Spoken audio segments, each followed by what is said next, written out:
wabarakatuh.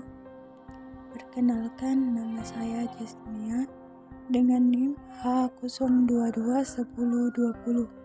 Dan ini saya akan menjelaskan tentang pendidikan abad 21.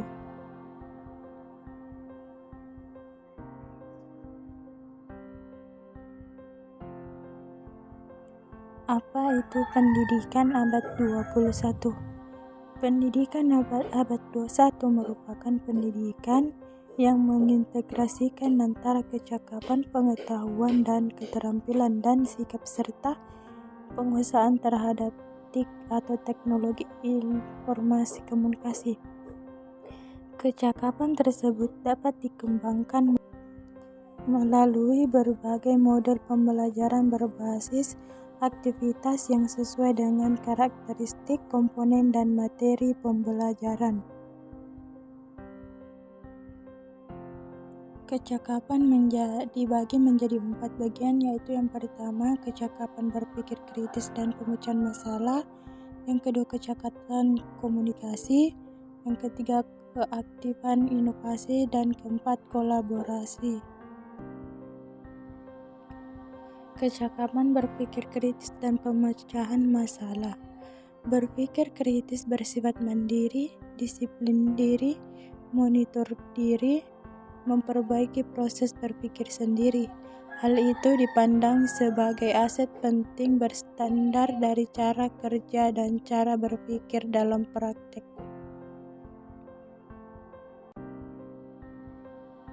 Bayer 1985 adalah kemampuan dalam yang pertama menentukan kredibilitas suatu sumber, yang kedua membedakan antara yang relevansi dari yang tidak relevan, yang ketiga membedakan fakta dari penilaian, keempat mengidentifikasi dan mengevaluasi asumsi yang tidak terucapkan, yang kelima mengidentifikasi bias yang ada, keenam mengidentifikasi sudut pandang, dan yang ketujuh mengevaluasi bukti yang ditawarkan untuk mendukung pengakuan. Kecakapan berkomunikasi. Komunikasi merupakan proses transmisi informasi, gagasan, emosi, serta keterampilan dengan menggunakan simbol-simbol, kata-kata, gambar, grafis, angka, dan lain sebagainya.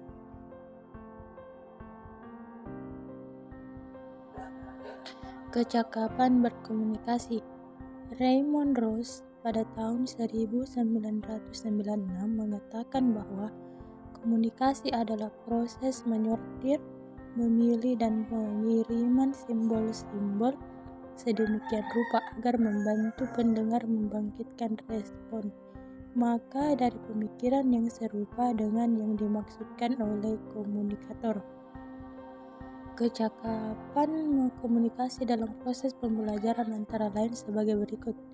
Yang pertama, memahami, mengolah, dan menciptakan komunikasi yang efektif dalam berbagai bentuk dan isi secara lisan, tulisan, dan multimedia. Menggunakan kemampuan untuk mengutarakan ide-idenya, baik itu pada saat berdiskusi di dalam dan di luar kelas, maupun tertuang dalam tulisan. Menggunakan bahasa lisan yang sesuai konten dan konteks pembicaraan dengan lawan bicara atau yang diajak berkomunikasi.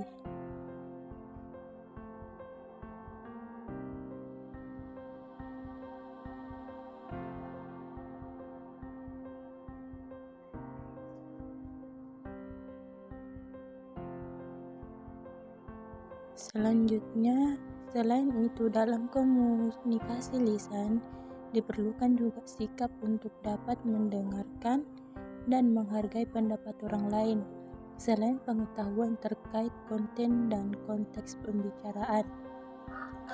Menggunakan alur pikir yang logis, terstruktur sesuai dengan kaidah yang berlaku. Dalam abad 21, komunikasi tidak terbatas hanya pada satu bahasa, tetapi kemungkinan multibahasa.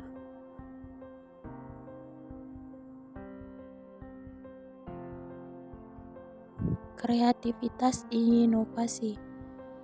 Guy Fawkes pada tahun 1976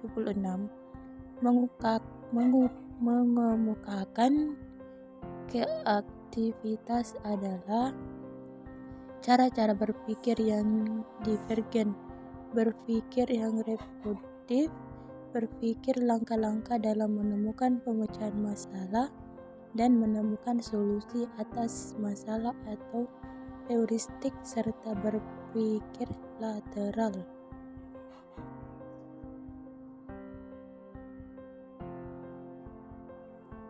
Kreativitas inovasi. Beberapa kecakapan terkait kreativitas yang dapat dikembangkan dalam pembelajaran antara lain sebagai berikut. Yang pertama, memiliki kemampuan dalam mengembangkan, melaksanakan, dan menyampaikan gagasan-gagasan baru secara lisan atau tulisan.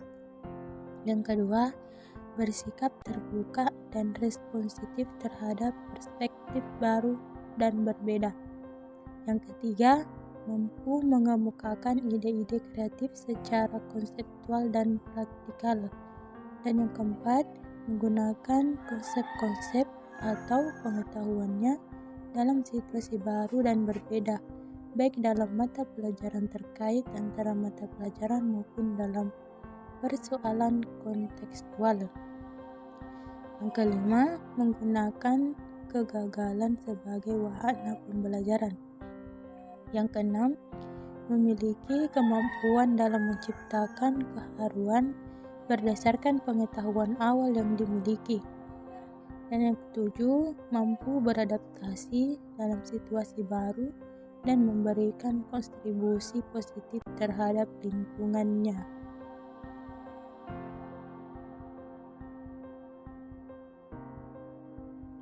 Kolaborasi dalam proses pembelajaran adalah suatu bentuk kerjasama dengan satu sama lain, saling membantu dan melengkapi dalam melakukan tugas-tugas tertentu agar diperoleh suatu tujuan yang telah ditentukan.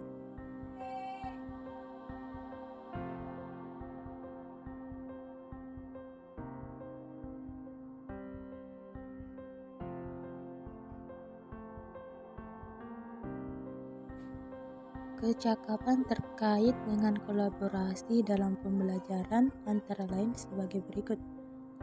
1. Memiliki kemampuan dalam kerjasama berkelompok. Yang kedua, beradaptasi dalam berbagai peran dan tanggung jawab. Bekerja secara produktif dengan yang lain. Yang ketiga, memiliki empati dan menghormati perspektif berbeda. Keempat, mampu berkompromi dengan anggota yang lain dalam kelompok demi tercapainya tujuan yang telah ditetapkan.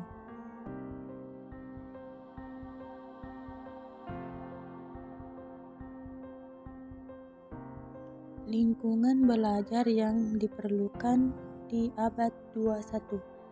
Internet memiliki peran kunci yang sangat penting dalam memperoleh informasi dan pengetahuan.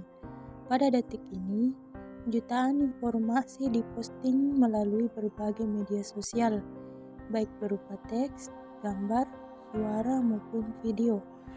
Dari hal ini, bagaimana peserta didik mampu mengakses, menafsirkan, menganalisis, dan mengevaluasi informasi, serta dapat hidup dalam dunia dengan perubahan yang sangat cepat.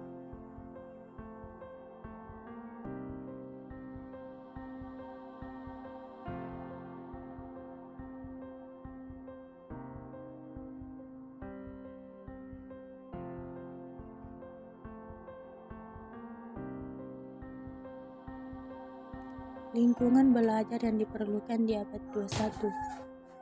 Para pendidik harus bisa mendorong dan menumbuhkan peserta didiknya menjadi manusia tangguh dan mampu belajar seumur hidup sehingga mampu beradaptasi pada keadaan dunia yang telah berubah dengan sangat cepat.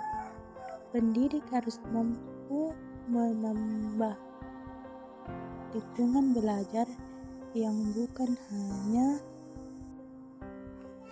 fokus pada pengawasan secara konten oleh siswa, tapi juga mengarahkan siswa untuk dapat berkolaborasi atau bekerja sama untuk memecahkan rival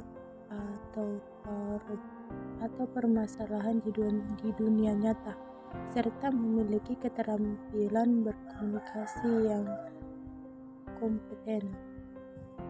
Anak didik kita lahir di dunia digital, internet, dan media digital terbesar luas. Mereka menggunakan perangkat ini dalam kehidupannya, sehingga para guru harus dapat merancang tugas di mana siswa dapat menggunakan media digital dan internet yang memungkinkan mengembangkan keterampilan peserta didik untuk hidup di abad 21.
Rubrik pembelajaran abad 21. Yang pertama, kolaborasi atau collaboration. Yang kedua, komunikasi yang terampil atau skilled communication.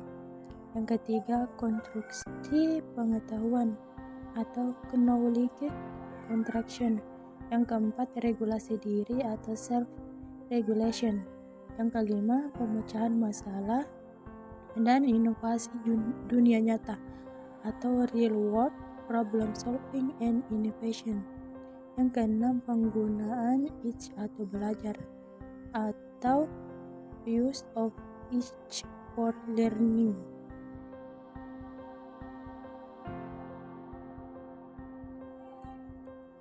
Prinsip utama pembelajaran abad 21. Pertama, pembelajaran tidak secara kaku dibatasi oleh waktu yang dirancang dalam RPP.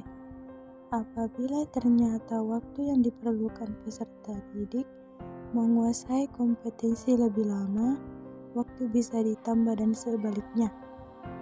Kedua, pembelajaran tidak terbatas langsung di dalam kelas, tetapi juga di rumah dan masyarakat atau lingkungan sekolah dengan berbagai sumber belajar. Ketiga, pembelajaran memperhatikan kebutuhan individual peserta didik, misalnya gaya belajar, minat, dan kecepatan belajarnya. Oleh karena itu, pendidik perlu mendesain pembelajaran bagi peserta didik tertentu yang berbeda dengan peserta didik lainnya dalam kelas.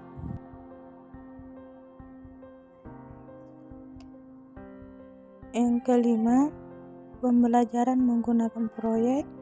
Keenam, pembelajaran mengembangkan keterampilan belajar, kemandirian belajar, dan kemampuan mengikuti perkembangan atau perubahan serta memberdayakan peserta didik untuk menjadi pendidik bagi temanya. Ketujuh, pendidik terlibat dalam pembelajaran sebagai peserta didik sehingga benar-benar memahami proses pembelajaran. Kedelapan, penilaian pembelajaran hanya mengukur pada yang ditargetkan untuk tercapai. 9. Pembelajaran melibatkan keluarga dan tidak terbatas pada peserta didik. Ke-10, pembelajaran berpusat pada peserta didik, artinya keputusan mengenai tujuan, isi, dan proses pembelajaran didasarkan pada kebutuhan peserta didik.